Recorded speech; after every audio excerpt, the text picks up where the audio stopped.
Bulletin की शुरुआत करते हैं बीजापुर से। बड़ी खबर आपको बता रहे हैं, आईडी की चपेट में जवान आया। एरिया डोमिनेशन के दौरान यह हादसा हुआ। नक्सलियों ने प्लांट प्रेशर आईडी किया था।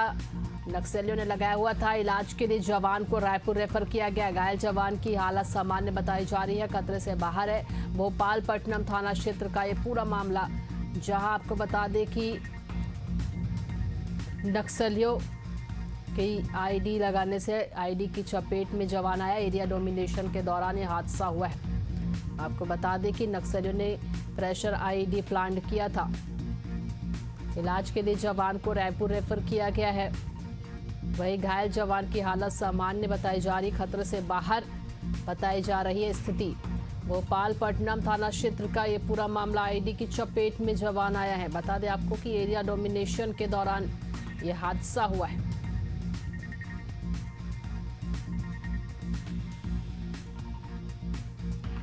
तो बता दें आपको कि लगातार नक्सलियों के खात्मे को लेकर भी अभियान चलाया जा रहा है। वहीं लगातार जवानों को सफलता भी मिल रही है। लेकिन ये खबर आपको बीजापुर से बता रहे हैं, जहां आईडी की चपेट में जवान आया। हालांकि अभी जवान की स्थिति सामान्य बताई जा रही है, खतरे से बाहर है। भोपालपट्टनम थाना क्षेत्र का ये पूरा मामला, इलाज के लिए जवान को रायपुर रेफर किया गया है।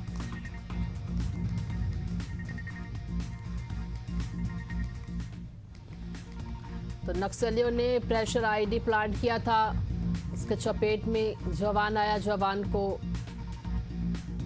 हल्की चोट भी आई है। आपको बता दें कि फिलहाल ये घटना से खतरे से बाहर बताए जा रहे हैं जवान। ज़्यादा जानकारी के लिए बस्तर ब्यूरो हेड प्रशांत गजवी हमारे साथ जुड़ गए। प्रशांत, आईडी की चपेट में जवान आया, जवान की स्थिति क्या बताई जा रही है?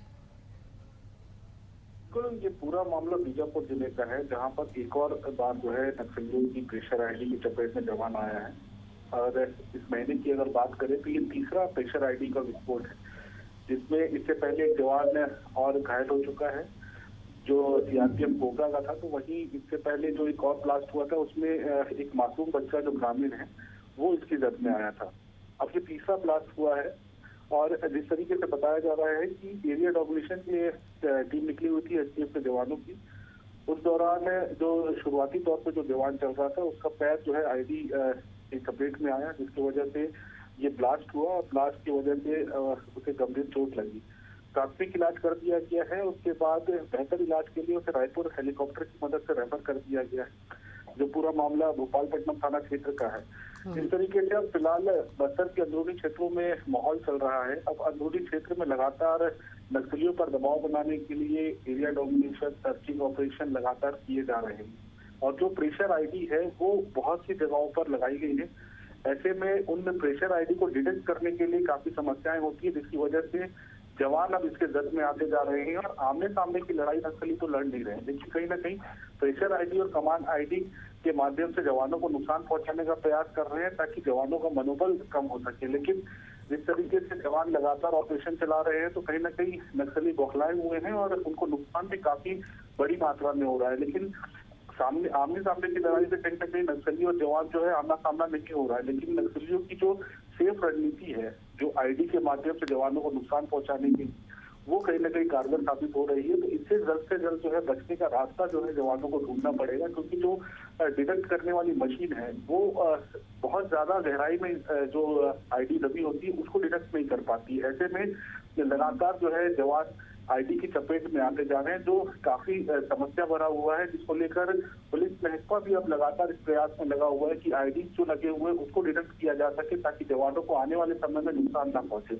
लेकिन ताजा मामला जिस तरीके से बीजापुर का है, तो लगातार इस महीने में तीसरा यह ब्लास्ट है, जिसमें 2 ब्लास्ट में जवान घायल हुए, एक में ग्रामीण घायल हुए हैं। तो कहा जा सकता है कि अब अंदरूनी क्षेत्र का वो इलाका जहां पर नक्सलियों की सबसे ज्यादा आमद हुआ करती थी, उन क्षेत्रों में अब जवान घुस रहे हैं। यही वजह है कि जो प्रेशर आईडी है या फिर कमांड आईडी, उसकी चपेट में जवान लगातार आ रहे हैं। लेकिन जो जवान घायल हुआ है उसकी हालत अभी खतरे से बाहर बताई जा रही है और हेलीकॉप्टर की मदद से रायपुर रेफर कर दिया गया है। जी बिल्कुल प्रशांत, और लगातार जवानों को सफलता भी मिले, लेकिन कहीं ना कहीं नक्सलियों की बौखलाहट भी लगातार सामने आ रही है और हमारे जवान भी लगातार प्रयास कर रहे हैं नक्सलियों के खात्मे को लेकर। तमाम जानकारी के लिए प्रशांत आपका बहुत बहुत धन्यवाद।